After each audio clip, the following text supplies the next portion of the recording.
Hola, buenas noches. Otra semana en conversaciones con el equipo Zulú. Primero de todo, buenas noches. Hola, buenas noches. Día de estos, al menos aquí en el Mediterráneo, muy caluroso, días de esos de bochorno, día de esos que vemos a la gente muy satisfecha con el escenario que se planteó ayer, con el tema Yolanda Díaz, al que hemos de agradecer, como hicimos ya en el programa especial de ayer, a todas las hormiguitas que han estado trabajando de una forma constante y que han estado trabajando durante muchas semanas y muchos meses en conseguir que al menos sea visible esa mentira de la ministra. Y es un tema que creemos preocupa y mucho en la Moncloa. ¿Qué podemos hablar de este tema? Bueno, antes de nada, por nuestra parte, dar la enhorabuena tanto a tu persona como a toda la gente que ha intervenido en el proceso, porque nos consta que ha habido miles de solicitudes al portal de transparencia. Y creo que hay una cosa positiva de todo esto, independientemente de que se haya conseguido el objetivo de por lo menos poner en duda un currículum de un ministro, que el portal de transparencia, que hay que reconocer que en los últimos meses, incluso en este espacio, ha levantado suspicacias, por así decirlo, funciona y que la gente todavía tiene ese control sobre la administración que tanto hemos pedido en este espacio y que efectivamente preguntando se llega a Roma. Entonces, bueno, en este sentido, de nuevo dar la enhorabuena a todos. Y en Moncloa esto ha sido un terremoto, puesto que primero se ha puesto en tela de juicio la integridad de ya no solo de la ministra, sino de todo el gabinete, porque vuelve a ser otra piedra en el zapato. Después de los episodios de Maxim Huerta hace un año y medio que nadie recuerda, de lo del doctorado que sigue habiendo ahí dudas, hay que recordar la denuncia que comentábamos hace un par de semanas del ingeniero que solicitó a la universidad reabrir el caso para saber si había plagio o no. Y ahora de repente nos encontramos con que un ministro de la izquierda, de trabajo, en una situación del país donde hay una crisis laboral importantísima, ha falseado documentación. Y hay preocupación en Moncloa por lo siguiente, porque primero, en el momento en el que ellos han modificado la información en el portal, están reconociendo de facto que algo falla. Y segundo, porque claro, entramos en el debate de por qué unos sí y otros no. ¿Y qué quiero decir con esto? Todos recordaremos el famoso máster en Harvard o en alguna universidad de la Ivy League de Casado, o las famosas cremas de Cifuentes, y el absoluto ataque por parte del partido del que forma parte la ministra, y tanto de Unidas Podemos como del PSOE. Y ahora resulta que hay un silencio de radio por parte de Moncloa y por parte de Unidas Podemos, donde nadie se ha hecho eco de la noticia, salvo algún medio y de según qué maneras muy criticables, y nos encontramos con que un ministro de este país ha falsificado sin ningún tipo de pudor la información de su resumen y bueno, no pasa nada. Entonces eso, que es una tontería, porque no que sea una tontería, pero que es una nimiedad, puede suponer que mañana o la semana que viene o en las próximas horas haya que destituir a un ministro. ¿Y qué pasa? Que el ministro en este caso forma parte de Unidas Podemos. ¿Qué pasaría? Y lanzo la pregunta si de repente Unidas Podemos se ve con que Yolanda Díaz, que recordemos que ha perdido el control del partido en manos de Ione Belarra, se ve en la calle. ¿Será el primer paso para desarticular el gobierno de coalición y mandar a Unidas Podemos a la bancada? ¿O seguirá la ministra en su cargo y durante 2 o 3 semanas tendremos que oír justificaciones de lo más variopinto por parte de miembros del Ejecutivo? Es sorprendente cómo quizás algo tan pequeño puede hacer tanto daño. Y al final aquí decíamos una frase mucho, que el diablo está en los detalles. Y algo pequeño puede generar una hecatombe. Entonces, bueno, en Moncloa hay mucha preocupación. Más en una semana como la que viene, con el tema indultos, mascarillas y demás, que se puede ir de manos por todos lados. Sí, porque lo real es que al final, y hay que decirlo con claridad, estamos hablando, perdón, la vulgaridad, de un puñetero currículum. No estamos hablando de nada más. Es decir, que si no hubiera modificado el currículum, seguramente hubiera sido ministra también. Entonces, claro, es esa sensación extraña, lo que dices, de que los pequeños detalles a veces les hacen perder la realidad. Y lo cierto es que el silencio que hemos visto, lo hemos comentado hoy, en los medios oficiales, en las televisiones, a pesar de llevar casi más de 24 horas ya de trending topic, que hemos dicho que eso a veces no es importante, pero sí que es notorio el movimiento que ha habido en redes, el movimiento que ha generado, por ejemplo, que el tema lo ha recogido, en este caso, Macarena Olona de Vox, que ya ha interpelado a la ministra, otro diputado del grupo mixto, y que en principio varios medios ya se han hecho eco y parece que van a seguir porque notan la sensación de miedo en el gobierno.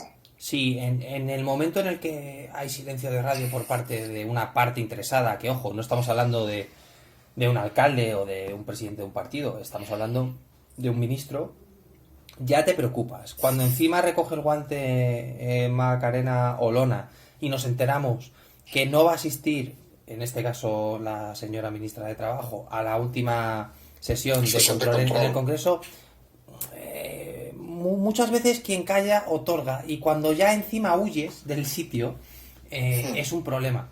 Y tú lo has dicho, seguramente si hubieses puesto estudio de posgrado, que es igual de digno que tener un máster, porque volvemos a insistir en lo que hemos dicho, aquí en este país pues la sobrecalificación es una cosa que por algún motivo estaba de moda y está de moda, y si no hubiese mentido hubiese llegado a ministra muy probablemente.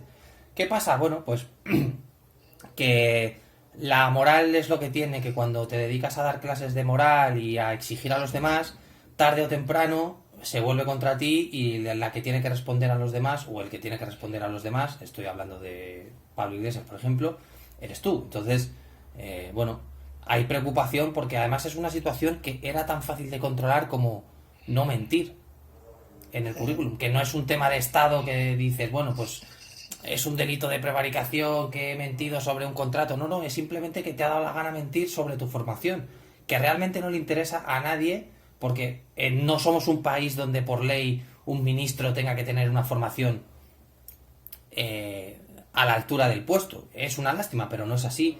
Pero hombre, pensar que en otros países como Alemania, por falsificar o por añadir algo que no tienen, dimiten, y que aquí no solo no diga nada, que es una vergüenza, sino que encima no vaya al Congreso a la sesión de control para que no la pregunten, yo creo que es un golpe mortal. Y te puedo asegurar que parte del gabinete del presidente está pidiendo la cabeza, porque ya lo llevamos diciendo muchas semanas, ya estamos hablando de supervivencia, pero es que cada vez esa supervivencia es más difícil, y un problema como este lo hace infinitamente más difícil.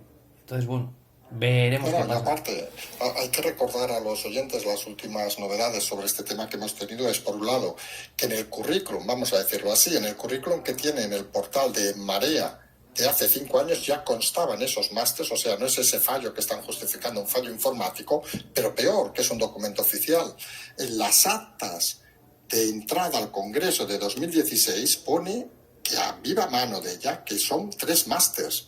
Entonces, claro, estamos entrando en una dinámica de lo que nosotros también tenemos muy claro, que falsificar un documento oficial es un delito, entramos ahí, pero que sobre todo están entrando en eso que hemos contado más de una vez. Cuando un partido político sube y crece, y aquí no solo hablamos de Podemos, a partir de la moralidad, habitualmente acaba cayendo por la moralidad, y no porque este país seamos unos amorales y unos pervertidos, no, sino porque al final todos tenemos detalles que pueden hacernos caer si crecemos a partir solo de la moralidad y no de las leyes o de otras cosas. Sí, por poner un ejemplo ilustrativo, si Podemos exigiese a Yolanda Díaz la misma exactitud y con la misma fiereza que se refirió al problema de los másters de Cifuentes, aquí les aplaudiríamos. El problema es que para unos ladran y para otros callan, y eso no se puede. Entonces, bueno, al final pues van a verse engullidos por su propia moralidad y por sus propios principios, que supongo que serán como aquel que decía que si no le gustan estos principios tenemos otros, porque ya sabemos cómo son. Pero insisto, algo tan nimio va a causar un terremoto en Moncloa muy probablemente. Pues si te parece nos vamos a algo menos nimio, que es este acto del lunes en el liceo, que va a hacer en el Liceo Barcelona. Quien no conozca Barcelona, el liceo en medio de las Ramblas, a escasos metros donde acabó el recorrido de aquella furgoneta, por ejemplo, el atentado terrorista de Barcelona. un acto donde va a invitarse a 300 personas muy seleccionadas, donde parece ser que Sánchez va a plantear su política de indultos. Decimos parece ser, y vamos a comentarlo, porque obviamente la mayoría del constitucionalismo en Cataluña no está de acuerdo ni con el acto ni con los indultos. Curiosamente, ha manifestado el presidente de la Generalitat aragonés que van a boicotear el acto, cuando parecería que ellos estarían de acuerdo, de los indultos. Y claro, va a haber protestas en la puerta, ya nos han llegado carteles diciendo el acto creo que es a las 12, y podría ser, según nos dicen también, que haya protestas en el interior del Liceo. Ojo, recordando aquello que hemos explicado una vez, los hechos del Palau en los años 60, cuando Franco vino a participar en un acto en Barcelona, en el Palau de la Música, y catalanistas, en este caso, de aquellas saben que no había independentistas, empezaron a protestar gritando libertad y democracia. Pues parece que hay miedo a que eso vuelva a suceder, hay miedo a que habrá indultos, no habrá indultos, que habrá cambios de opinión. Todo parece cada vez más confuso en este planteamiento de Sánchez. Bueno, los indultos podemos decir que es la gran obra de teatro, y que me permitas la broma porque el liceo ya sabemos todo lo que es, de Sánchez, en el sentido de, primero, es consciente del coste que tiene político tanto para él como para el partido. Y esto es un hecho, porque al final estás indultando a alguien que ha puesto en tela de juicio pues el orden constitucional, ¿no? Además en su máxima expresión, lo cual parecería arriesgado decidir en pro de los condenados. En el espacio hemos dicho muchas veces y nos han preguntado muchas veces si seguimos estando de acuerdo con que no se va a realizar el indulto. Y bueno, un poco lo que explicas creo que ayuda a entender, y te voy a coger el guante porque es importante explicar ciertas cosas. Obviamente todo el tema del liceo pues es la enésima operación marketingiana del gobierno de Sánchez, pero aquí lo explicamos hace un mes o mes y medio, ya hace bastante tiempo, que los indultos no beneficiaban a ninguna de las partes. Y hay gente que dirá, pero bueno, ¿cómo no le van a beneficiar a los indultados?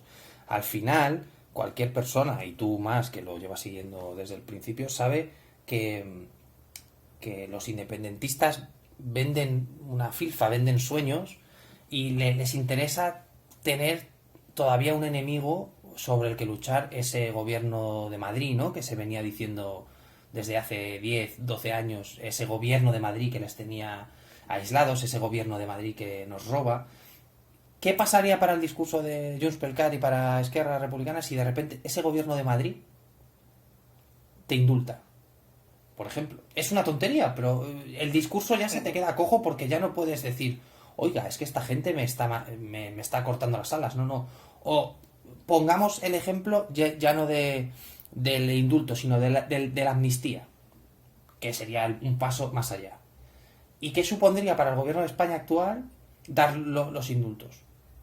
Significaría que la gente, la sociedad civil, incluso los propios miembros del partido, ya no solo el militante, sino el miembro político, el cargo político, dijera, oye, que estáis atacando a España, estáis atacando al orden constitucional y estáis tomando decisiones en contra de la ley contra gente que ha atacado a España. Entonces, yo entiendo que lanzar el órdago de vamos a dar los indultos dota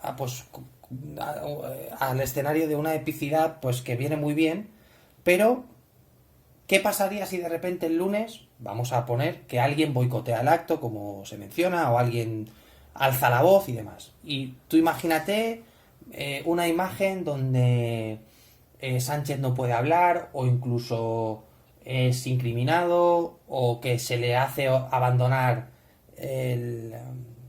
la tarima por temas de seguridad y no se anuncian los indultos, porque recordemos que la fecha para los indultos se está barajando entre el 22, o sea, entre este martes y el que viene, es decir, hay margen todavía para la firma de los indultos.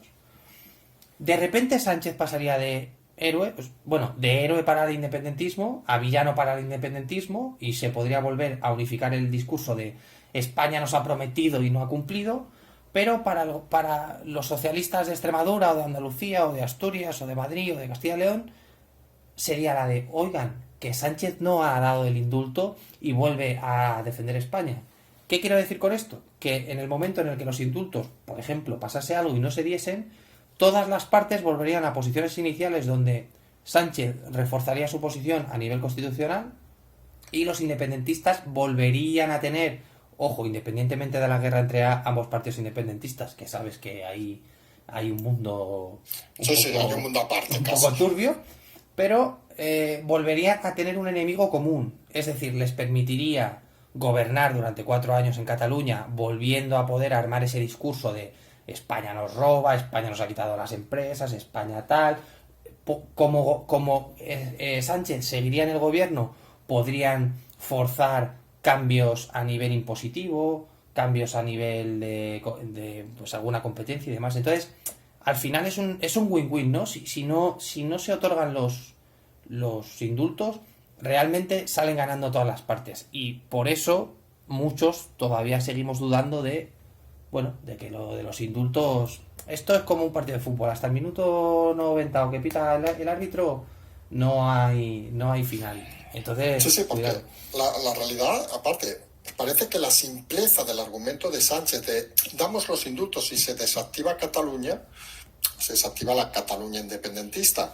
Parece que es tan simple que se cae por sí mismo. Es decir, Bueno, no parece un análisis muy profundo. es tan simple en el momento en el que Esquerra Republicana dice una cosa y Junts per Cat dice otra que es que no es suficiente. Si el propio independentismo no lo asimila como la solución definitiva, ¿quién es Sánchez para pensar, bueno, pues yo doy el indulto y se acabó? O sea, es una entelequia absoluta. Y hablando del acto del Liceo, una cosa que nos viene a la memoria ahora. ¿Recuerdas aquel día en un hospital de Barcelona que venía Sánchez y apareció una foto de un Sí, miembro de seguridad con un sí, subfusil? Claro, perdón, estamos hablando de un lugar, quien conozca Barcelona, las Ramblas, un carril de bajada, dos carriles de subida, una calle estrecha del casco antiguo. En una situación como esta, donde el gobierno de la Generalitat ya planteó un boicot, los constitucionalistas se están llamando a manifestarse en la puerta del local, suponemos que las medidas de seguridad van a ser excelsas, sí. sin entrar al detalle, obviamente. No, bueno, son cosas... se puede entrar en el detalle en el sentido de que los dispositivos, cómo se forman los dispositivos de presidencia es algo público, o sea, que tampoco vamos a decir nada, pero es cierto que bueno, que es una situación tensa, que se van a tomar ciertas medidas de seguridad, como por ejemplo alejar ciertos perímetros respecto al sitio del evento, por ejemplo, y bueno, desde aquella visita que comentas al hospital, que además la gente se sorprendió mucho, porque es verdad que en España no estamos acostumbrados a ver según qué tipo de armas en la calle o una escolta activa en el sentido de enseñar nada, y eso es porque se es consciente de que la situación en Barcelona es no es complicada, pero se puede complicar mucho. Es decir, yo no estoy diciendo que Barcelona sea una ciudad sin ley ni nada de esto, todos sabemos la realidad delincuencial que hay, pero a nivel de seguridad se sabe de que Barcelona se puede convertir en un polvorín en cero coma porque hay una organización por parte de ciertos grupos sociales y por parte de ciertos grupos políticos que pueden suponer un problema. Entonces, obviamente, el lunes va a haber una seguridad para con la gente de presidencia bastante importante. Y de esto los indultos también no debemos olvidar a Garamendi, que se metió en un follón por decir algo que según él no dijo, por luego desmentirlo, pero por ser usado ahora como si fuera un defensor de los indultos. Y eso le ha generado protestas internas y protestas de mucha gente cercana. Sí, a nivel interno es verdad que lo he intentado explicar, pero ha recibido mucha crítica porque es verdad que no lo ha dicho como tal, pero ha dado pie a que se interprete como tal.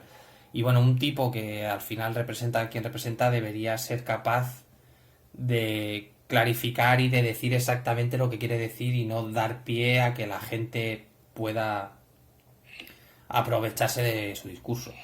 Yo entiendo que lo que él dice realmente es que cualquier cosa que bueno que ayude a estabilizar la situación puede beneficiar al total de Cataluña y al total del país, que ojo, todos estamos de acuerdo que queremos una Cataluña estable, con empresas, o sea, creo que nadie puede decir eso que no. Todos de acuerdo. Todos, o sea, nadie puede, quien diga que no quiere una Cataluña como la de antes en el sentido económico tiene un problema. Pero claro, la forma de decir las cosas es muy importante y si no controlas, pues das pie a que la gente se aproveche y alguien como él, insisto, debería ser consciente de ello. Sí, alguien aparte condecorado recientemente con cruces militares, que sorprende a uno que un Efectivamente. empresario, no sé, vamos, que se lo den a, no sé a quién, no sé, a un señor hasta de la Cruz Roja por salvar gente, yo qué sé, o a militares, pero bueno, en fin, en este país a veces las cosas son un poco extrañas. Vamos al último tema antes de las preguntas. Si te parece hablar de una cosa global, de eso del marketing que tanto nos tiene acostumbrado Iván Redondo, que a veces parece que no le sale mal. Muchos nos acordarán, pero no ha pasado ni una semana todavía de aquella reunión de la OTAN, de la minicumbre internacional global, asteroidal, casi podríamos decir, de 21 segundos entre Biden y el correpasillo Sánchez, que parecía, como hemos visto en algún meme montado, que le iba a vender algún cupón o alguna cosa. ¿Cómo se vio esa gran cumbre internacional en la Moncloa? ¿Qué comentarios Bueno, nos tenemos? primero yo creo que hay que felicitar a Internet porque nos ha regalado grandísimos momentos a tenor de esta cumbre bilateral histórica. Mira, esto en los círculos diplomáticos y bueno, Me parece que ha sido irónico, ¿eh? Con eso de bilateral histórica. Sí, sí, no, no, bueno, esto y la cumbre de Yalta, poco más o menos. El caso es que, bueno, un poco los que tenemos conocimiento y tenemos gente en los círculos, pues ha sido el hazme reír, incluso las justificaciones que se han dado por parte de la ministra Laya, que debería aprender a callarse, porque cada vez que habla sube el pan, con todos los respetos, pero siempre que habla sube el pan.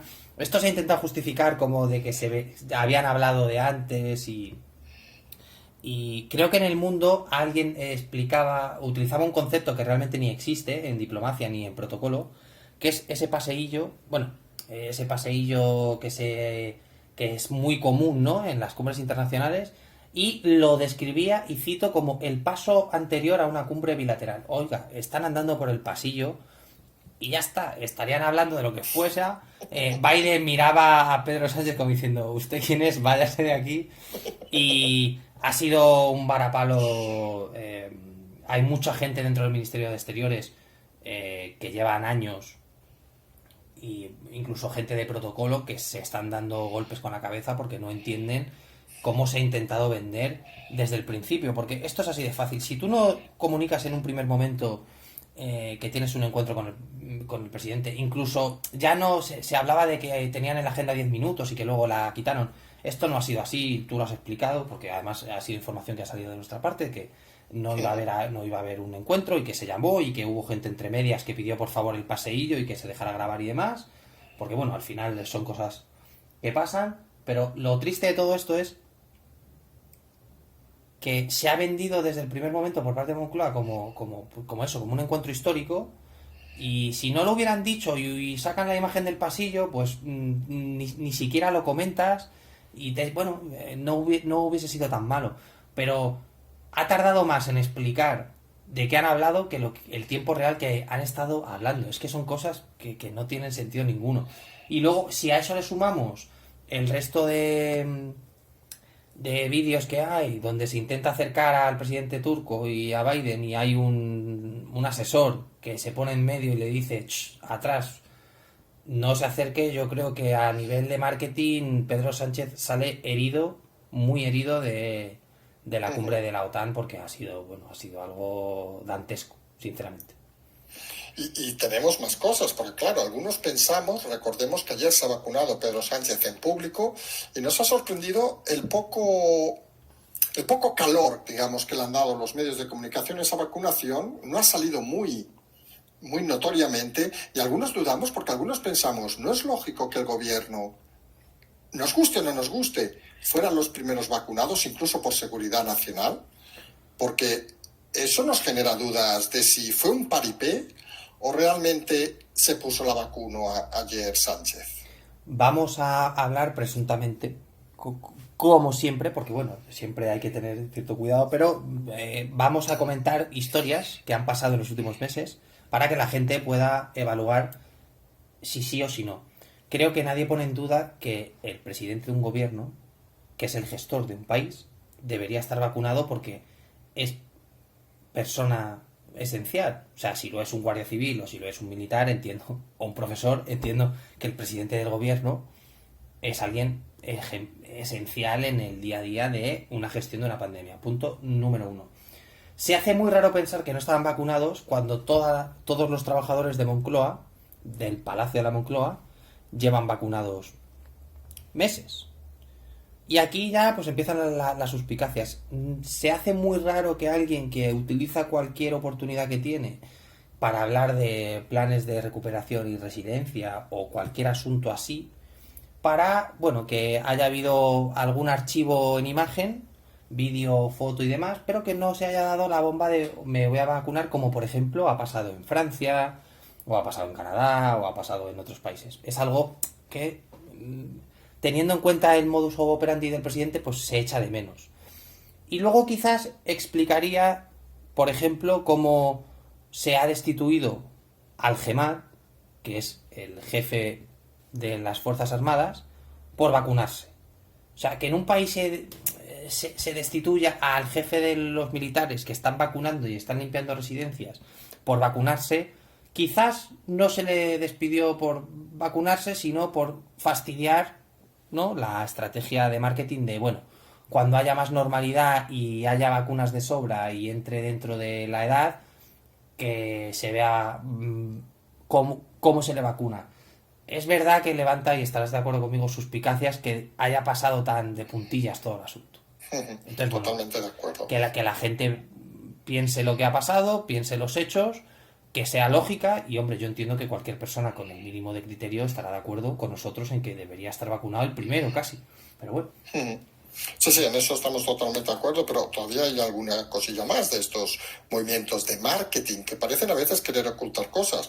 La decisión a la que sí que se ha dado bombo de lo de sacar las mascarillas, que por cierto, aquellos que hemos visto algún partido de la Eurocopa vemos que hay países donde no hay mascarillas, incluso vemos, creo recordar, que es en Hungría, hablo de memoria, donde el campo de fútbol estaba lleno.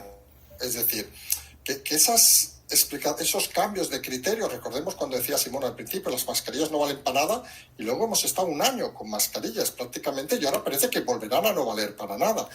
No se entiende nada. Bueno, supongo que el comité de expertos se habrá juntado una tarde a echarse unas cervezas y han dicho, bueno, pues total, ya las quitamos. Yo sinceramente no entiendo ni entendemos nadie, ¿eh? Y lo hemos preguntado a gente del Ministerio de Sanidad y su respuesta ha sido, no entendemos. ¿Por qué se anuncia esta semana para la semana siguiente? ¿Por qué esta semana es peligroso pero en 7 días no es peligroso cuando la incidencia está bajando tanto cada día?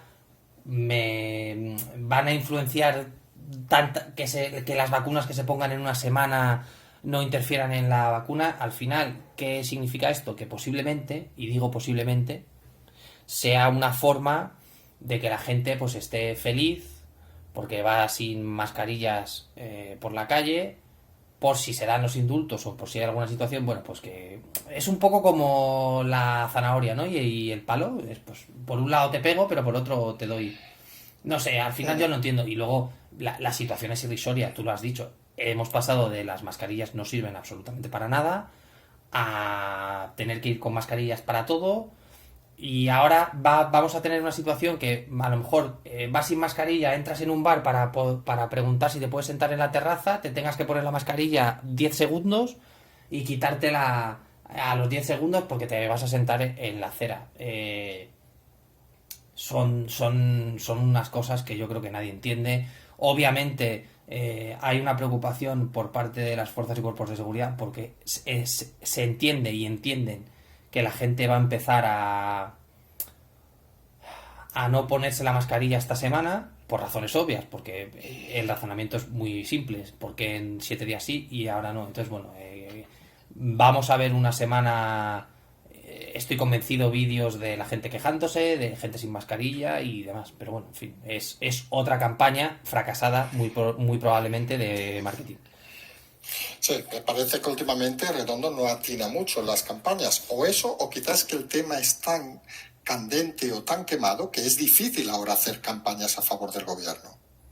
Ahora mismo, después de los últimos para palos de lo del tema de la luz, que ha sido una cosa que se les ha ido de madre porque pensaban que iba a controlarse más. El tema de la gasolina, que está en precios más altos desde hace 7 años. Ahora mismo hacer una campaña positiva para con el gobierno es muy, muy, muy difícil porque la gente creo que ya se han desenmascarado en el sentido de que ya no tienen más excusas ni más parapetos donde esconderse. Entonces van a cara de perro y defender ciertas cosas ya se ha hecho imposible. Porque además tenemos que recordar una cosa.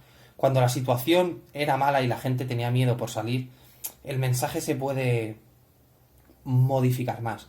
Pero cuando tú tienes a gente entrando y saliendo de España, entrando y saliendo de las distintas comunidades autónomas y ven las diferencias entre una ciudad como puede ser Barcelona y Madrid o Barcelona y Valencia, ya la gente tiene que comparar real, no por un periódico ni por algo que esté, no digo manipulado, porque puede ser un post de Facebook de alguien. Al final el mensaje generalista que han controlado durante la pandemia en los momentos duros ya se pierde. Y ahora, independientemente de que quites o no la mascarilla, no vas a convencer, porque la gente se va a encontrar, por ejemplo, en julio, con una factura de luz que mucha gente va a sorprenderse y va a decir, vale, pues ni salimos más fuertes, ni salimos más unidos, ni nada. Entonces, todo eso tiene que ver y llega un momento que te llames Redondo, te llames Miguel Ángel Rodríguez, te llames como te llames, la realidad te come. Y cuando la realidad te come, se acabó. Sí, sí, eso al final cuando, lo que siempre decimos, o tienes los pies en el suelo o controlas el buen sentido, o conoces la calle. Y cuando un gobierno es incapaz ni tan siquiera de ir a tomar un café a un bar, estamos en una situación que cuanto menos es extraña. Porque, por ejemplo, tú que viajas, una pregunta así rápida, cuando vuelves, por ejemplo, digamos a Madrid-Barajas, ¿hay controles? A ver, ¿hay controles? Sí, pero yo cuento, desde el día 7 hay que sacar un código QR que tú pones si te has hecho un test o no has hecho un test, pero no tienes que presentar el test a la aplicación. Es decir, tú te puedes descargar un PDF cualquiera con una prueba negativa, le cambias el nombre, te descargas el QR, hay un chaval que te pasa el QR y te dice, ¿de dónde vienes? ¿De México? Vale, pues me tienes que enseñar tal. ¿De dónde vienes? ¿De Alemania? Sí, pues no me tienes que enseñar nada. ¿Es un control? Sí, pero no es un control...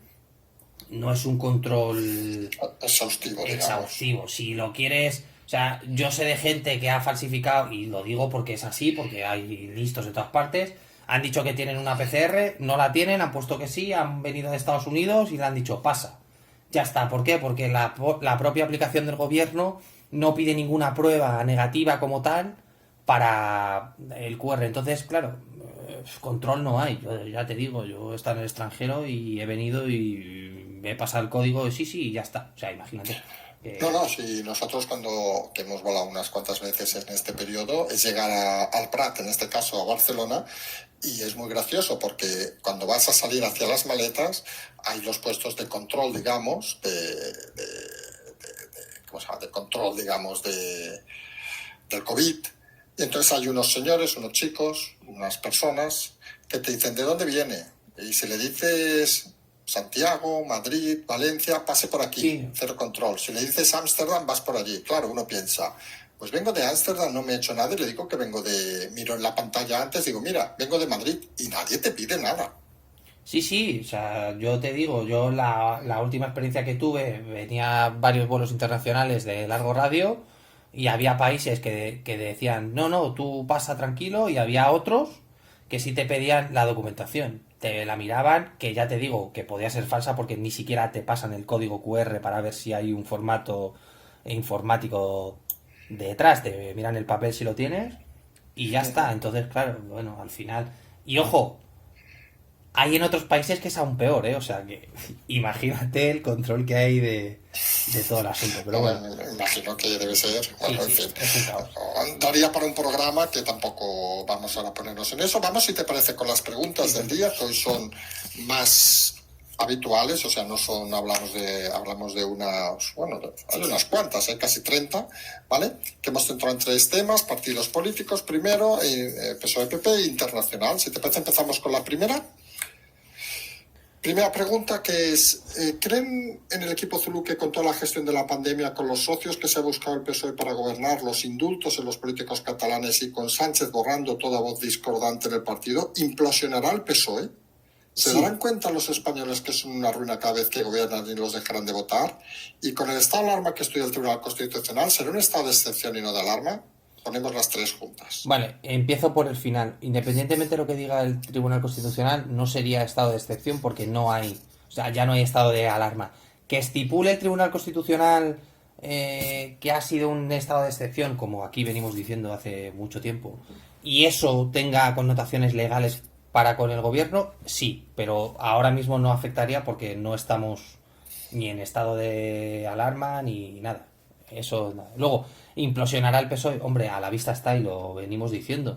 En el PSOE hay una crisis interna muy, muy grande. Lo hemos visto la semana pasada en Andalucía con la votación. Ahora Susana Díaz pidiendo casi ser senadora para jubilarse, que es algo vergonzoso porque es una tomadura de pelo a la gente.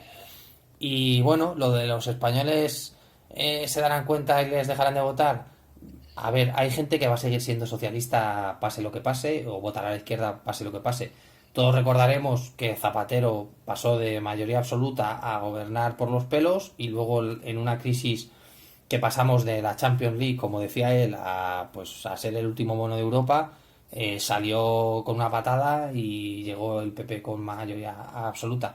La política es cíclica y hay que entenderlo así. Hay momentos que la derecha tiene más voto y hay otros que la izquierda tiene más voto y es lo normal, pasa en España, pasa en Francia, pasa en Estados Unidos, pasa en cualquier país.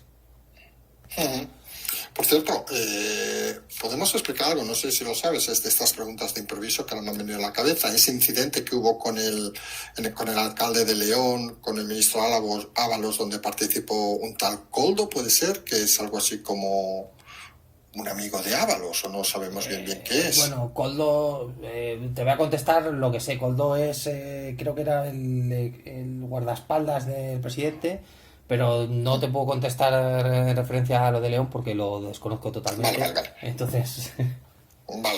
No, si no sabes esas preguntas trampa que a veces hacemos y que se nos escapan.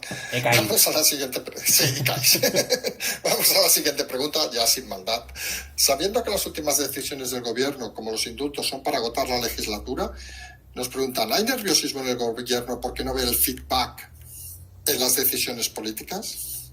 A ver, feedback ven, pero el feedback que ven es negativo por todos los lados. Creo que no reciben una apreciación positiva por parte de nadie, ni siquiera de su socio de gobierno, en este caso Unidas Podemos, ni de los partidos con los que se han unido, porque todos los partidos están pegando al gobierno. Entonces el nerviosismo es evidente, claro. Sí, en ese sentido, es algo que hemos remarcado muchas veces.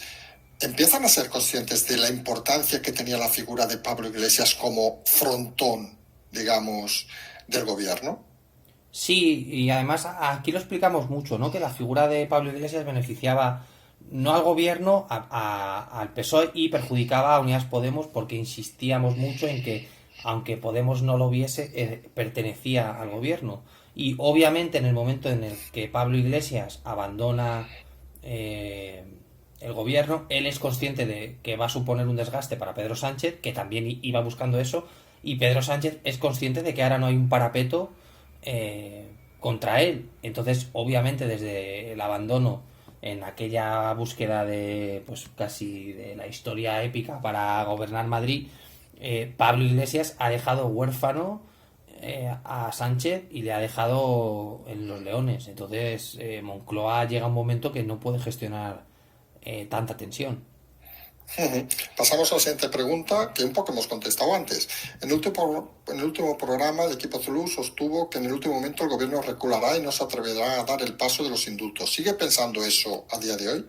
Ya lo hemos dicho, hasta que no estén firmados hay partido. Vale, perfecto.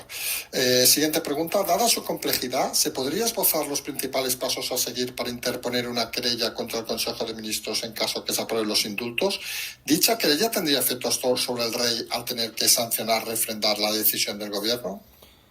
A ver, por partes. El rey es inviolable, Entonces no tendría ningún efecto sobre el rey y además tiene que sancionar lo sí o sí, o sea que no hay vuelta de hoja. Los pasos a seguir para interponer una querella serían los mismos. Presentar una fianza, presentar una querella con un procurador y en este caso se entendería que como es el Consejo de Ministros iría al Tribunal Supremo, pero tengo dudas, además no he podido preguntar esta pregunta a un abogado del Estado porque por una cuestión de tiempo no ha sido posible. Tengo mis dudas de que pudiese entrar a valorarse porque hay que recordar que los debates dentro del Consejo de Ministros son secretos, lo cual no sé hasta qué punto eso podría intervenir de una manera positiva o negativa a lo largo de una investigación. Entiendo en este caso que la querella sería por un tema de prevaricación contra la administración por parte de los miembros del Consejo de Ministros. Pero hay un problema, que el gobierno puede establecer indultos. Entonces, en este caso, me costaría ver, y nos costaría ver a todo el equipo Zulú, que fuera un delito porque le corresponde al Ejecutivo otorgar los indultos. Entonces, bueno, los pasos, pues eso, que vaya al juzgado, que presente una querella con procurador y ya está. Pero legalmente están blindados. Supuestamente, claro. Sí, sí. Siguiente pregunta. ¿Por qué Esquerra Republicana, nos dice el oyente, creo que viene de ellos la propuesta, ha pedido los indultos y no la amnistía para Puigdemont, si ambos, Esquerra y Puigdemont, aunque con diferente ideología, persiguen el mismo fin, la independencia? Bueno, yo creo que ya lo hemos mencionado, ¿no? Hay una guerra civilina entre Esquerra Republicana y Junts pel Cat, se tiran de los pelos como pueden, al final para unos la amnistía es una medalla, pero para otros no es suficiente. Yo creo que esto es la constatación de que realmente el tema de la independencia no es una búsqueda de una identidad nacional y de un país independiente, es la búsqueda del beneficio de una parte, y de ahí que se maten entre ellos, sinceramente. Siguiente, sobre el mismo tema. ¿Qué sucedería legalmente si el rey, en un giro inesperado de los acontecimientos, se negara a firmar los indultos? ¿Se vería obligado a abdicar?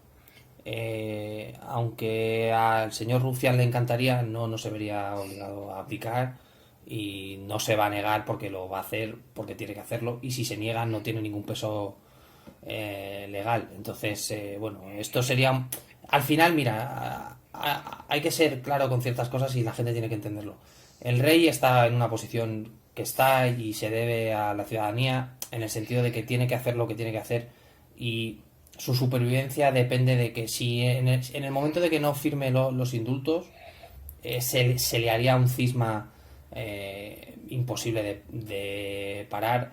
Realmente el rey no tiene que sancionar cualquier ley, lo sancionaría. Me consta que le dolería, pero no puede hacer otra cosa porque es su trabajo. Ojalá se pudiese solucionar de otra manera, pero creo que la gente tiene que entender que hay historias que no van a darse. Entonces, bueno, sin más. Vale, nos dice la siguiente pregunta. Ya sé que no tienen la sabiduría de Salomón, ni bola de cristal, ni son el oráculo de Delfos. Totalmente confirmado. Aún así, ¿qué creéis que se debería hacer para resolver todo el problema catalán?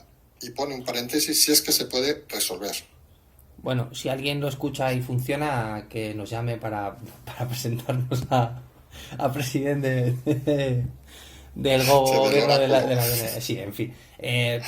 A ver, tú conoces Cataluña mucho mejor que yo. Yo creo que parte de la solución del asunto catalán es que vuelvan al redil, en el sentido de que vuelvan a sentirse españoles todos los catalanes, acabar con la inmersión lingüística, acabar con ciertas cosas. Creo que sería un beneficio para España que ciertas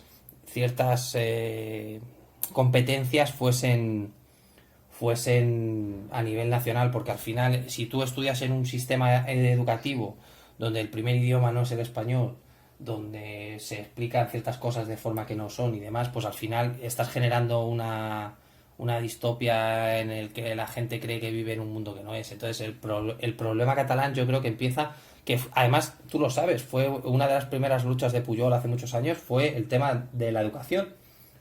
por ahí entra todo, ¿no? Entonces yo creo que es una situación que van a tardar generaciones en solucionar, y yo creo que empieza porque se sientan...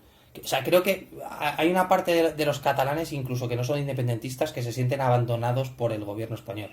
Y ahí, Totalmente de acuerdo. ese es el problema. O sea, en el momento en el que la parte constitucional de Cataluña se siente abandonada por el constitucionalismo a nivel del Estado, es un problema. Entonces, el primer paso sería ese.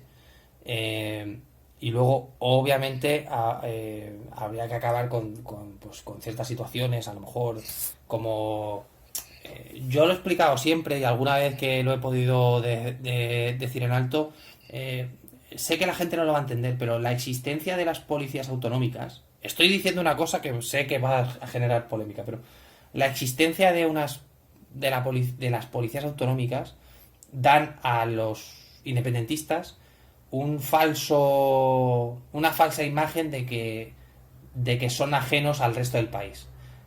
Y eso no ayuda a apaciguar cierta situación. Entonces, yo creo que, por contestar ya finalmente, creo que hay que acercar lazos, y hay que tender puentes entre Cataluña y todo el país. Porque al final muchos amamos Cataluña y muchos catalanes aman Extremadura y no pasa nada, ¿no? Pero tú lo has dicho, que se sientan abandonados tanta gente, creo que ese es el mayor problema. Y posiblemente por la educación se podría solucionar mucho. Pero claro, estamos hablando de, qué sé yo, 20, 30 años. Sí. No, Mínimo, algunos creemos... Mínimo. Perdón, algunos creemos que los tres pilares básicos de cualquier democracia, y lo hemos dicho en más de una ocasión, son la educación, la justicia y la sanidad.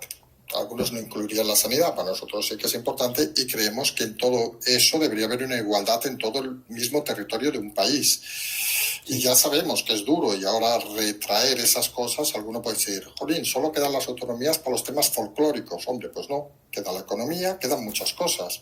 Pero creemos que si no se hace ese primer paso de unificar al menos la igualdad de oportunidades en educación, justicia y sanidad, creemos que el tema va para largo. Y estamos también de acuerdo con el equipo Toulouse que esto no se soluciona ni mañana, ni pasado mañana, ni en 20, ni en 30 años. Esto es un tema que llevará un tiempo, creemos, medio largo. Sí, un ejemplo muy rápido. Es una pena que un catalán pueda trabajar en Madrid o en Andalucía o en Extremadura en la administración. Estoy hablando de un doctor, o sea, no estoy hablando de nadie grande, pero un médico, si no sabe catalán, no puede dar servicio en Cataluña. ¿Cuántos grandes médicos está perdiendo Cataluña o Baleares o incluso en Galicia?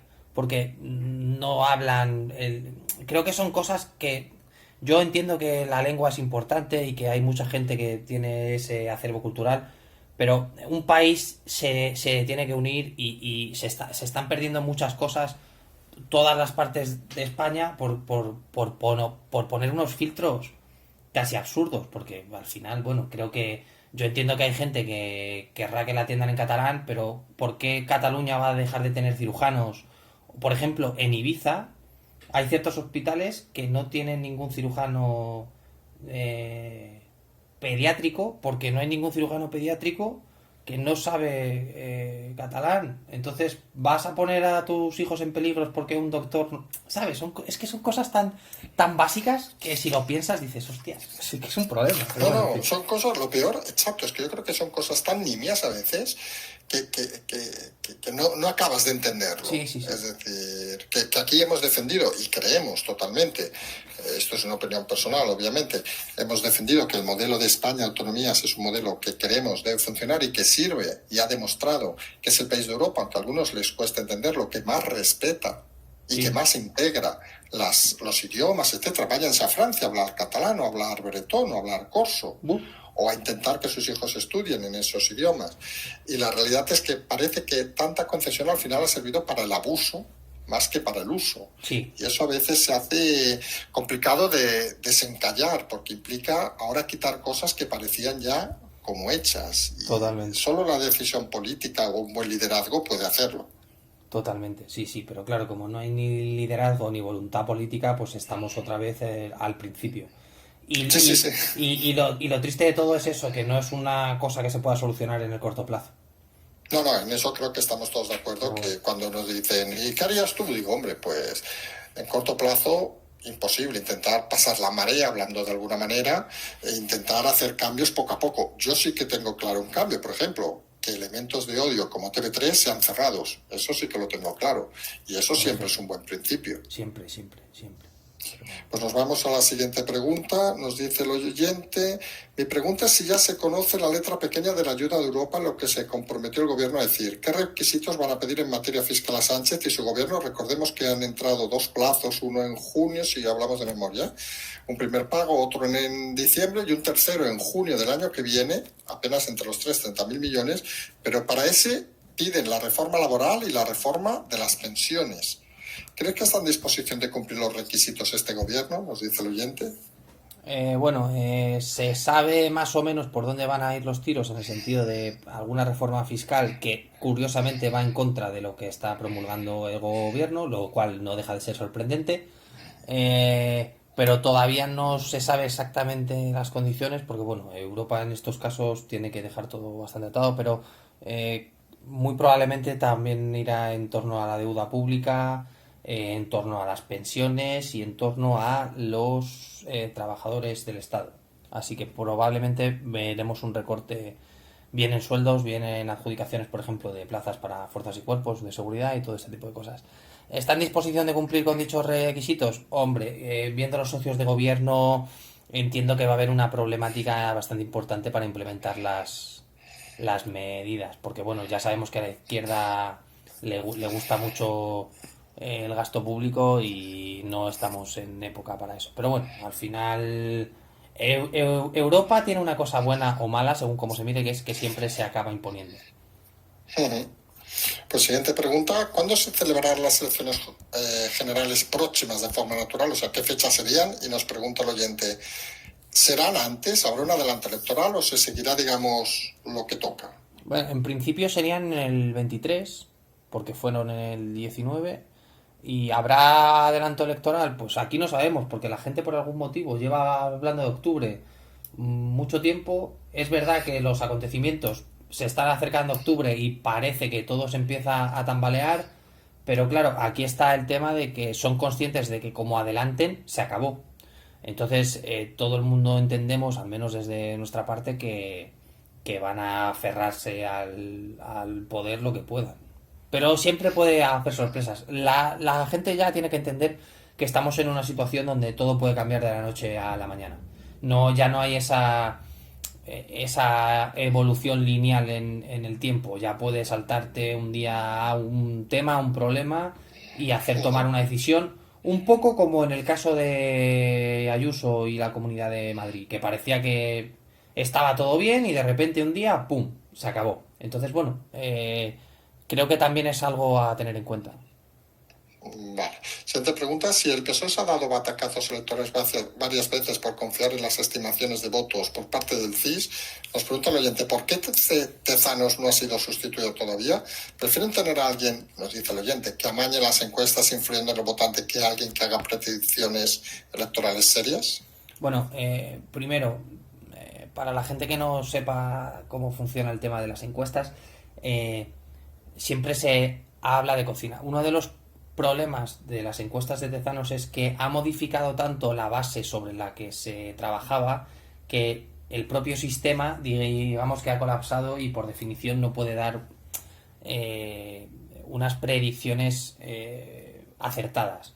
Pero Tezanos es un tipo que sabe lo que quiere oír el presidente y lo que él cree y él considera, junto a otro tipo de gente, estoy pensando en Iván Redondo, dentro de la Moncloa, y claro que interesa que permanezca dentro del CIS hasta que se pueda.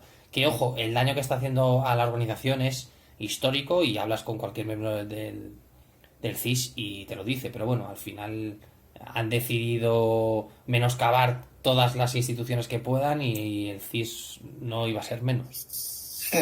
Siguiente pregunta, ¿qué ministros están en peligro de ser destituidos? ¿Hay algún ministerio que vaya a desaparecer? Bueno, destituidos ahora mismo los candidatos, ya dijimos que eran los de Podemos, eminentemente. y posiblemente en algún momento haya que hacer un corte en los ministerios y entendemos que, por ejemplo, el de universidades y el de educación se juntará, el de ciencia se podría juntar con educación, el de igualdad desaparecería, el de consumo quedaría con fomento, muy probablemente, o con industria. Pero bueno, al final esto ya es una forma de repartirse las carteras. Yo echo de menos que seamos un país donde haya, como en Estados Unidos, las secretarías o los ministerios que tenga que haber y ya está. Esto de que un gobierno pase de 12 o de 14 como tenía Rajoy a 22 creo que es una falta de respeto y más en una situación así. Pero bueno, en fin, ya sabes cómo funciona esto. Eso sí, hay que colocar a los amigos, bueno, y a los aliados, perdón. Siguiente pregunta. ¿En qué estado se encuentra la negociación de la ley de vivienda? ¿Van a regularse los alquileres finalmente siguiendo el modelo berlinés? Que, por cierto, han recurrido el modelo catalán también de los alquileres. Ha sido recurrido en el Constitucional.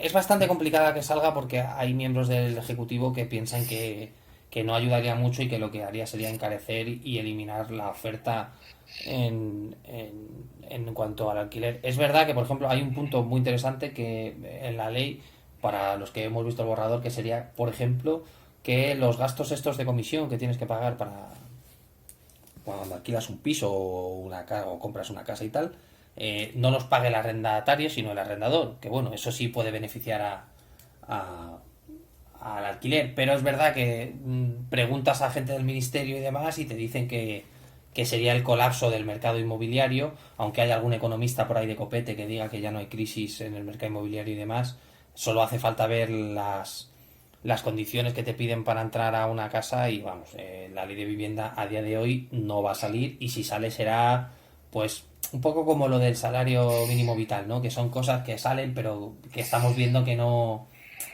tienen una aplicación real, efectivamente. Porque estos economistas de copete no serán los que salen por televisión, por ejemplo. No, que va, por Dios. No, hombre, por Dios. No vamos a dejar, no vamos a decir nombres, no vamos a decir nombres. Vale, vamos a la siguiente pregunta y nos intentamos disimular un poco. ¿Sánchez es consciente de que se puede cargar todo? Algunos nos lo añadimos a la pregunta, no solo el Partido Socialista, sino ¿se puede llegar a cargar el Estado? No, al final puede poner al país en una situación económicamente muy mala como hizo Zapatero. Pero si una cosa tenemos claro desde aquí es que lo único que está haciendo Sánchez, hay mucha gente que no lo va a entender, pero lo único claro que está haciendo Sánchez es que cuando pase la administración se va a ver fortalecida porque va a haber un requerimiento por parte de la sociedad civil de que ciertas cosas cambien, de que ciertos estamentos cambien, de que ciertas cosas de la administración cambien. Por ejemplo, yo tengo claro que uno de los temas que va a conseguir Sánchez es que finalmente la reforma del Consejo General del Poder Judicial sea como tiene que ser y no como lleva siendo. Y cualquier cosa que vaya a favor de que las cosas funcionen mejor van a ser porque la gente está viendo el asalto que se está cometiendo a las instituciones. Y si algo vamos a tener que agradecer a Sánchez, aparte de que se vaya, es que la gente va a entender la importancia que tienen según qué instituciones y que va a haber una, pues eso, como una nueva era, ¿no? En ciertas instituciones. Y eso es algo que muchos esperamos porque además hace falta. Y si la gente lo ha visto porque un tipo no sabe gestionar, pues oye, eso de todo lo malo hay que sacar algo bueno. Sí, que al final es lo que hemos dicho en muchas ocasiones y es algo, son dos de casi nuestros leitmotiv de este programa. Uno siempre era, recuerden, que iba a matar más la economía que la pandemia, algo que decimos hace mucho tiempo, y el otro, que el final de esta situación iba a significar un reforzamiento de la democracia y la concienciación de muchos españoles de la importancia de la política, que parece que, y es una autocrítica, que muchos hemos abandonado durante muchos años pensando que todo funcionaba solo. Sí, y lo hemos dicho, y yo creo que tú eres consciente, igual que nosotros, que la gente no lo entendía, porque tú es normal que no veas que puede salir algo bueno cuando estás viendo que tu país o las instituciones de tu país están siendo atacadas o como quieras llamarlo. Pero la realidad es otra. Al final, hay mucha gente que, por ejemplo, está escuchando este espacio que hace un año no le interesaba nada de política y está preguntando cosas porque necesita saber por qué funciona así el Estado, o qué organización funciona bien, o qué organización funciona mal. Y el hecho de que la gente se interese por la política y por las administraciones en el sentido de saber cómo funcionan y por qué pasan ciertas cosas, es algo bueno para todos. Y si eso es lo que tenemos que sacar de toda esta situación, pues oye, bienvenido sea, desde luego. No, no, totalmente de acuerdo. Incluso más, nosotros comentamos ayer un detalle muy tonto que puede pasar desapercibido, pero que creemos que es muy importante.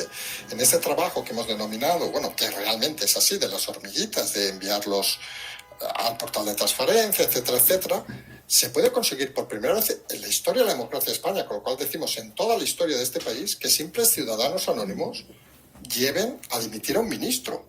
Ya veremos si pasa o no, pero eso es un reforzamiento del sentido democrático de implicar a la gente en que, oiga, esforzándose, trabajando, pidiendo sus derechos, que al final es lo que como ciudadanos debemos hacer, exigir nuestros derechos, porque los políticos, siempre lo hemos dicho, están ahí para servirnos a nosotros, no para que nosotros los sirvamos. Y si solo eso se consigue reforzar, algunos creemos, no le vamos a dar un agradecimiento a Sánchez, obviamente, pero creemos que habrá sido gracias al desastre de la gestión de Sánchez. Sí, y además tú lo dices, aquí el papel del constituyente, o sea, es decir, del elector, nunca ha sido activo, salvo para pues alguna proposición de ley de estas que la gente recogía firmas y demás, que luego siempre se quedaban en nada o se aprovechaban por parte de un partido político.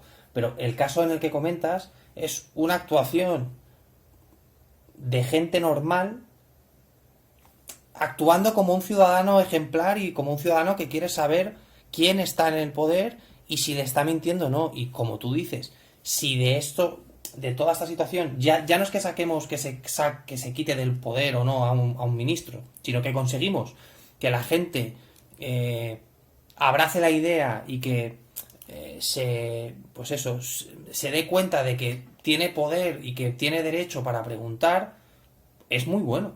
Entonces, bueno, de todo esto yo insisto, hay que dar las gracias a ciertas cosas, en este caso a la gestión, porque hay mucha gente que ha despertado y que tiene ganas de saber y que tiene ganas de actuar en pro y del beneficio de su país, que eso es algo muy bueno. Entonces, de aquí, desde nuevo, dar otra vez las gracias a toda la gente que ha decidido gastar 3 minutos de su vida en solicitar el informe porque han conseguido algo. Entonces, el aplauso se lo merecen, desde luego. Pues vamos a la siguiente pregunta. Nos dice, a principios del año 2000, el oyente admiré a Pedro Duque como único astronauta español. Pensé que para llegar a tales cotas no era necesario estudiar no solo era necesario estudiar y trabajar duro, también era necesaria una personalidad de hierro firme, decisiva y contundente. El Pedro Duque ministro me está resultando todo lo contrario, dice el oyente, un pusilánime, dubitativo, sin carácter. ¿Qué Pedro Duque es el real? Y si el Pedro Duque real es el de ahora, ¿es que el de hace 20 años fue solo un engaño? ¿Es que la NASA funciona también con cuotas y hacía falta un español? No, no es una cuestión de cuotas, es una cuestión de que un astronauta es un astronauta y un ministro es un ministro.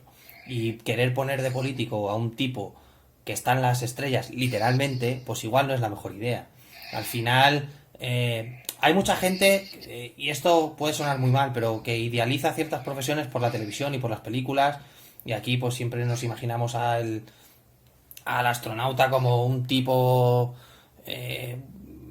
guapo, rubio, de 2 metros de Minnesota que estuvo en Vietnam o en la guerra del Golfo y se ha hecho astronauta. Y muchos son científicos, gente normal, raritos en el sentido de que tienen a lo mejor un máster o un doctorado en el MIT y que van al espacio. Entonces Pedro Duque es Pedro Duque y Pedro Duque, la pregunta es ¿por qué Pedro Duque es ministro? No porque fue astronauta. Fue astronauta porque es un tío muy capaz, ve su currículum y es, además, era como la joya de la corona de la ESA, que es la Agencia Espacial Europea, pero claro, a lo mejor no es lo suficientemente buen ministro. Voy a poner otro ejemplo, el señor Castells. El señor Castells en la Universidad de Berkeley era Dios, y lo que decía a nivel de sociología era Dios. ¿Le hemos escuchado hablar en un año y medio cuántas veces? ¿2? ¿3? Y cuando ha hablado no ha dicho nada. Entonces, tú puedes ser muy bueno en tu trabajo, pero no puedes ser un buen político y ya está. Ujú. No, hay que recordar que Castells fue el gran teórico de la sociedad de la información, algo que estuvo a punto de llevarle incluso a los premios más altos al premio Nobel, imagínense en su momento. Y como político es como, vamos a salvar las distancias, como si decimos que Cristiano Ronaldo es un gran futbolista y mañana es presidente de Portugal, a lo mejor no lo hace tan bien, o Messi de Argentina, o bueno, en España no sé quién podríamos, a Morata, seguramente. Ese Vale, es un golpe bajo, pero bueno. eso es un golpe bajo. Vamos a seguir. Siguiente y última pregunta sobre el partido, sobre esta parte. ¿Para qué sirve, nos pregunta, el trabajo de jueces, fiscales, abogados y policía y todas aquellas personas relacionadas con la investigación si después cualquiera, porque el presidente del gobierno es un cualquiera, bueno, esto es opinión del oyente, puede tumbar todo ese trabajo dejando libres a agentes que han sido sentenciados a muchos años de cárcel? En el fondo, ¿están cabreados los jueces porque los ninguneen haciendo indultos a gente condenada tras un trabajo excelso? Sí, claro, a ver, es una pregunta capciosa. Obviamente todos los jueces y los policías se sienten atacados. Pero aquí la pregunta es no cómo se sienten los jueces, que ya sabemos cómo, sino por qué se sigue permitiendo que existan los indultos, que como explicamos la semana pasada, era una figura del siglo XIX. Esa es la pregunta real. Obviamente a cualquier juez de instrucción o a cualquier magistrado de cualquier sala que haya juzgado una causa de ya no como esta que ha sido en el Supremo, que es un caso eh, importante. Estoy pensando en lo de Juana Rivas. ¿En qué situación pone a muchos padres ahora la situación de Juana Rivas? Por un indulto que es político y que solo responde a causas políticas. El problema es ese, que quizás los indultos pues no deberían pasar y que lo que debería prevalecer siempre es la justicia y lo que diga un juez. Y a quien no le guste pues tiene un problema. Y ojo, el primero que tenía aquí un problema con los indultos es nuestro querido presidente Sánchez. Y ahora mira. Cierto. Vamos a entrar en otro bloque. En este caso vamos a hablar un poco de los partidos de la oposición. Primera pregunta nos indica, suponiendo un cambio de gobierno con PP y Vox con mayoría absoluta y sin la necesidad de apoyo de hasta ahora siempre necesario el PNV, ¿qué cosas cambiarían en el País Vasco a nivel económico y político? Porque la corrupción, insistimos, abrimos coma, nos dice el oyente, en el PNV, que la tiene mucha, ha pasado siempre desapercibida por los medios. Bueno, seguramente una de las cosas que se modificarían o se intentarían modificar es el concierto vasco, que dota al País Vasco de unas infraestructuras soberbias, de una sanidad maravillosa, de una educación muy buena y que bueno, que le ponen en el top del país. Y es verdad que bueno, aquí habría que entrar a debatir si a nivel de solidaridad, como estipula nuestra Constitución, se cumple o no se cumple el precepto. Luego sobre la corrupción del PNV, bueno, yo no conozco, ahora mismo no caigo en ningún caso, pero del PNV hay que reconocer que tiene una presencia en el Congreso bastante grande para tenerse en cuenta que se presenta en una circunscripción única del País Vasco, lo cual podríamos entrar a debatir también si la ley electoral de este país a quién beneficia y a quién no.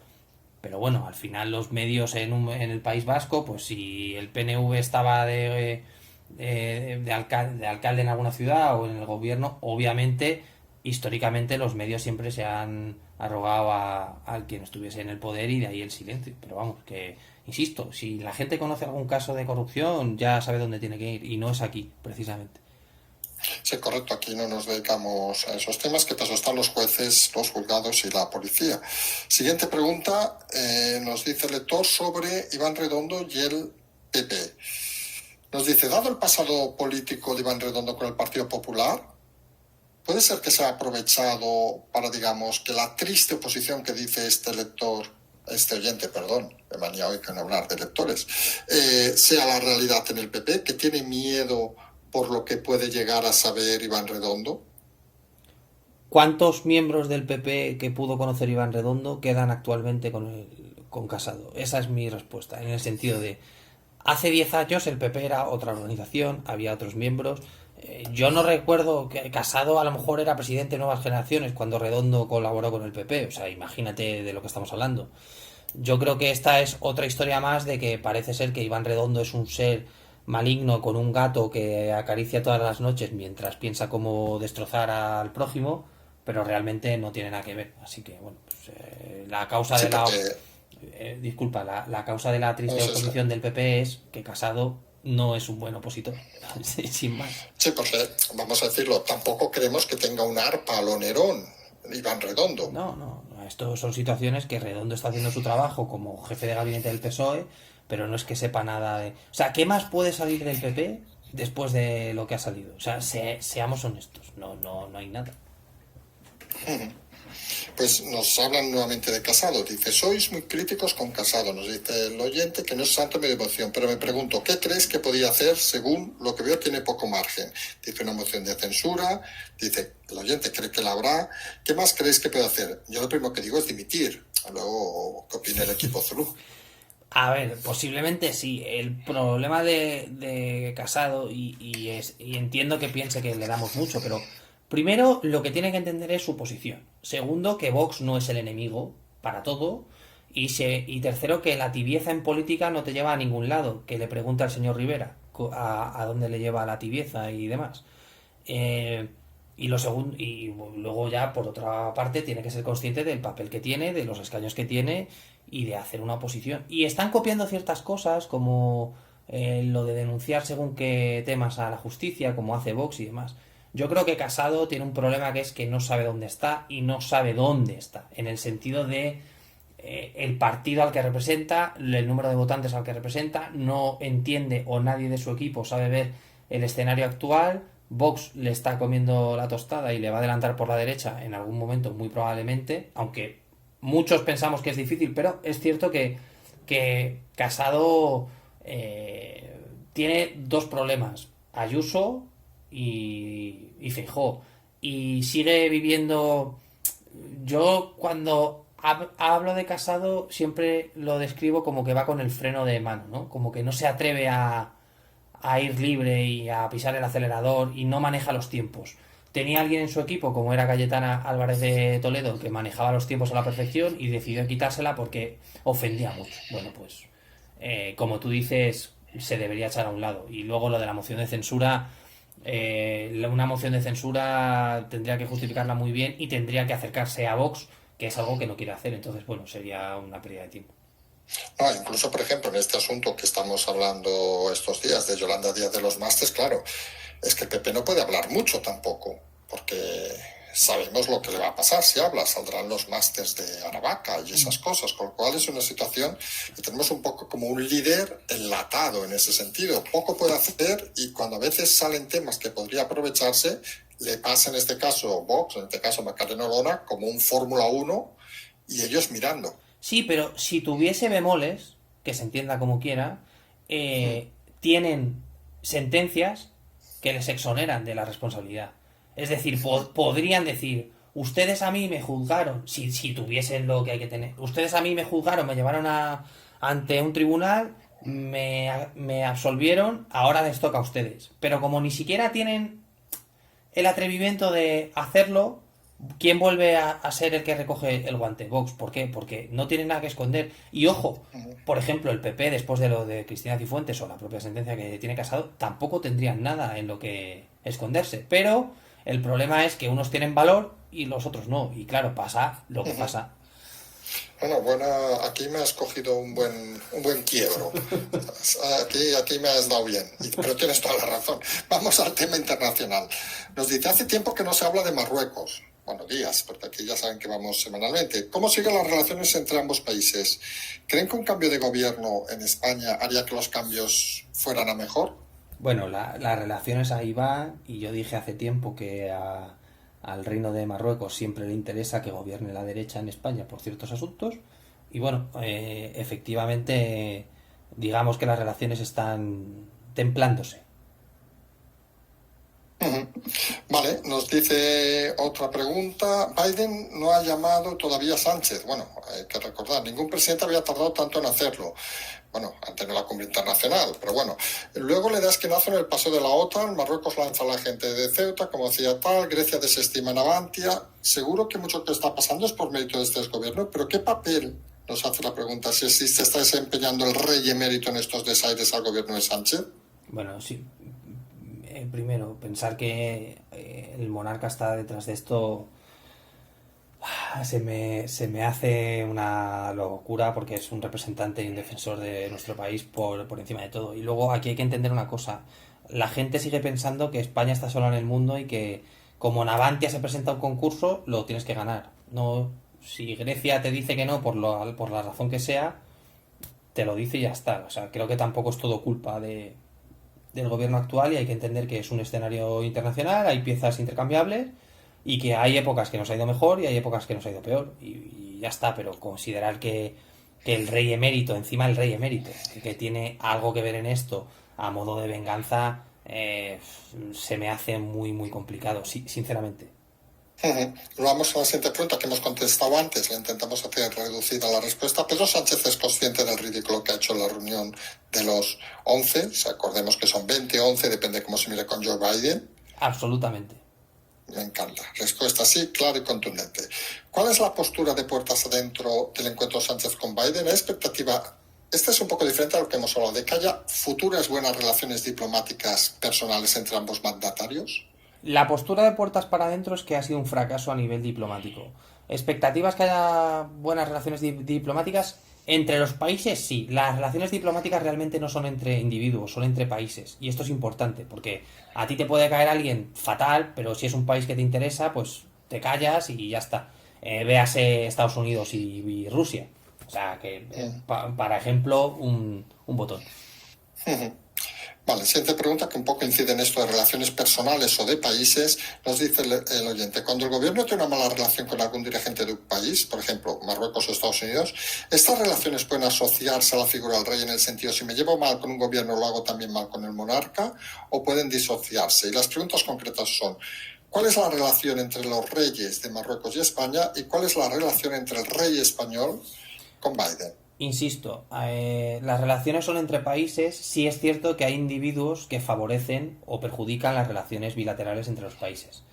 La relación de los reyes, bueno, del rey de Marruecos en este caso y de España son muy buenas y la relación del rey con Biden, con la administración Biden en el sentido son muy buenas. O sea que en ese sentido no hay ningún problema porque insistimos, el mejor representante que puede tener un país como España es nuestro rey y hace una gran labor y de hecho, para que la gente lo entienda, se invita por un lado, por ejemplo, Trump estuvo con Rajoy y aparte con sus majestades. Es decir, son dos relaciones distintas, no están relacionadas entre ellas. Tiene buena imagen el rey, hay que Sí, decirlo con claridad. muy buena, muy buena. Siguiente pregunta, nos entra en un tema un poco más conflictivo que vamos a sintetizar en ¿qué podemos comentar de la situación actual en Perú? Bueno, pues Perú es... Sí, en resumen, ¿eh? Es, decir, es- saben no, que es, no sí, ha habido elecciones. sí, es el enésimo ejemplo de cómo la corrupción en Latinoamérica es galopante, donde la izquierda parece que siempre intenta ocuparse al poder de la forma que sea. Bueno, para que la gente lo entienda, hay dos contrincantes. Castillo, que es un señor que viene del campo, que se declara lenin marxista o una historia de estas comunistas muy rara, muy antigua. Y Keiko Fujimori, que es como de derechas, que es la hija del que fue presidente de Perú, detenido por terrorismo de Estado y corrupción, lo cual, bueno, pues la gente entenderá que tiene un pasado así peculiar. Y bueno, básicamente hay 300 mil votos a favor de Castillo en la zona donde tenía más influencia, que la otra parte dice que no son reales y que no puede ser investido primer ministro. Incluso ha habido ruido de sables por parte de ciertos miembros del ejército y insisto, es el enésimo ejemplo de cómo una tierra rica en gente y demás pues se, se prostituye en torno a la izquierda y a la corrupción y demás. Es un tema endémico, es un problema endémico. Perú bebe de Venezuela y de Ecuador en ciertas cosas, salvo Brasil, según qué época de Brasil, el único país que se libra de ciertos temas de la izquierda y demás es Colombia, pero todo lo demás, véase Chile. O sea, Perú, Chile, lo que está pasando en Perú ha sido lo que ha pasado en Chile hace 2 años, ¿no? Entonces, Es una situación preocupante. Gane quien gane, va a suponer un problema para cualquiera de las partes. Perú va a caer en una crisis económica bastante fuerte, gane quien gane, porque, insisto, va a haber problemática por ambas partes. Y obviamente hay preocupación en la ciudadanía, en especial en Lima y demás, porque como gane la izquierda, bueno, pues puede haber nacionalización de ciertas empresas y ciertos temas en cuanto a seguridad que preocupan mucho. Pero bueno, insisto, es el enésimo ejemplo de la triste situación de Latinoamérica. Vamos a las tres últimas preguntas del programa de hoy. La primera es, nos preguntan, ¿qué debería hacer España como país o como sociedad para ser más respetada en el ámbito internacional? España es muy respetada en el ámbito internacional, a pesar de lo que pensemos. ¿Qué puede hacer? Pues intentar utilizar su influencia con la zona de Latinoamérica para, para darse más importancia, así como su influencia en la zona de MENA y su importancia geoestratégica. Pero somos muy respetados a nivel internacional, independientemente de lo que la gente crea. La penúltima pregunta, cuando todo esto pase teniendo en cuenta que no hemos pedido ningún plan de ayuda al turismo, nos preguntan, ¿creen que dejará ser el motor de la riqueza del país? Recordemos, es un 15% del PIB de este país. ¿Cree que la industria será lo que aporte más el PIB o habrá otras actividades? Bueno, en el corto o medio plazo parece bastante difícil que el turismo deje de ser eh, el motor importante de este país. Y bueno, en el sentido de la industria, el problema de ser Europa es que la industria está muy localizada en ciertos sitios y al final, por costes, se tratan de externalizar a países terceros. Posiblemente el futuro del país sea tema de servicios, consultorías, business angel, eh, tema tecnológico, por ahí tiene que ir un poco el tema. Hay mucha gente que dirá que suena Agenda 2030, pero el dinero y lo que mueve las economías son los negocios que son, independientemente de la industria. Y lamentablemente en España cometimos el error de externalizar la industria y de alejarla. Entonces, la gente tiene que entender que poner en funcionamiento industrias o industrias pesadas como altos hornos y demás es muy costoso y no se tarda 2 días. Entonces, ya te digo que seguramente vaya por el sector terciario. Vamos a la última pregunta del programa de hoy. Resulta evidente que se ha deteriorado la imagen exterior de España, pero ¿podría recuperarse pronto esa imagen ante un cambio de gobierno con un líder solvente o tardaremos muchos años en hacerlo debido al daño causado por personajes, nos cita Zapatero, Rajoy y Sánchez? Bueno, primero, Rajoy, la gente tiene que entender que el trabajo que hizo Rajoy por mantener a España con un respeto dentro de lo que es el equipo europeo o la Unión Europea fue inconmensurable y fue increíble porque de verdad que cuando entró Rajoy al gobierno España era un lodazal. Y no lo digo para que la gente diga, ah, mira, piensa tal. No, no, es que la imagen de Europa a nivel, de España en Europa a nivel económico cuando entró Rajoy era horrible, porque nos iban a rescatar, y esto la gente tiene que entenderlo, nos iban a rescatar, íbamos a ser la Grecia 2.0. Hace falta un líder solvente y hace falta que España reclame su posición en Europa. Hasta que no haya un presidente que tenga los arrestos de dar un golpe en la mesa en Europa y decir, oye, somos España, somos la tercera potencia de España, no nos dejamos comer la tostada por Polonia, nos pongamos serios con la inmigración, donde exijamos que la Unión Europea y Europol y Frontex hagan su trabajo, España realmente tendrá el sitio que le corresponde en la mesa. El problema es que hay que tener a alguien con criterio y obviamente a la gente le va a molestar, pero no hay nadie en el panorama político actual, quizás uno, que sea capaz de sentarse en Europa y decir cuatro cosas. Vale, pues hemos acabado con las preguntas, hacemos nada, un final rápido. Creemos que esta semana podremos pensar que va a ser la semana de los indultos, podemos pensar que también la semana a ver cómo se desarrolla el tema de Yolanda Díaz. ¿Qué perspectiva tenemos en esta próxima semana? Bueno, los indultos, como ya hemos comentado, habrá que ver porque, como sabes, seguimos en esa tesitura de que Sí. interesa a ambas partes que no. Y el tema de Yolanda Díaz, pues seguramente por tema de que no comparece en el Congreso se quedará en stand-by hasta septiembre, pero es cierto que hay una ventana donde cierta gente de Moncloa puede ver, en caso de que se den los indultos, bueno que se destituya a la ministra por eso de la cortina de humo. Entonces, bueno, creo que puede haber una concatenación de acontecimientos dependiendo de lo que pase. Sí, en el fondo lo que también pensamos aquí es que ahora mismo, lo has comentado antes en un momento del programa, puede pasar cualquier cosa. Y cuando decimos cualquier cosa es cualquier cosa, porque son movimientos, ahora sí que estamos en el escenario de que estamos todos en movimientos finales. O sea, ahora ya no hay mucha previsión, sino es decisiones que pueden ser de un día para otro. Sí, sí, ya no está esa línea temporal lineal que podías decir, bueno, pues en una semana pasa. No, no, ahora ya es el modo supervivencia que comentamos de estar al quite, ¿no? De cuidado que pasa esto, respondemos. Cuidado que pasa aquello otro, respondemos. Pero es lo que se han buscado, o sea, al final están gestionando lo que han ido generando ellos. Que también es importante recordar que esto no es algo de libre albedrío que se están encontrando. No, no, esto viene de que han sembrado ciertas cosas y ahora están recogiendo. Ujú. Pues si te parece dejamos por hoy el programa, nos vamos a emplazar a la próxima semana, a lo mejor cambiaremos el día, si te parece, por Perfecto. temas de agenda, a lo mejor lo cambiamos para el jueves, avisaremos a la gente. Eh, lo primero, gracias y buenas noches. Un placer como siempre, gracias a ti. Pues como decimos, pues ya tenemos el programa de hoy, nos vamos a emplazar nosotros al segundo café mañana, si no hay ninguna novedad. Y como siempre decimos, mientras tanto, pues simplemente seguimos.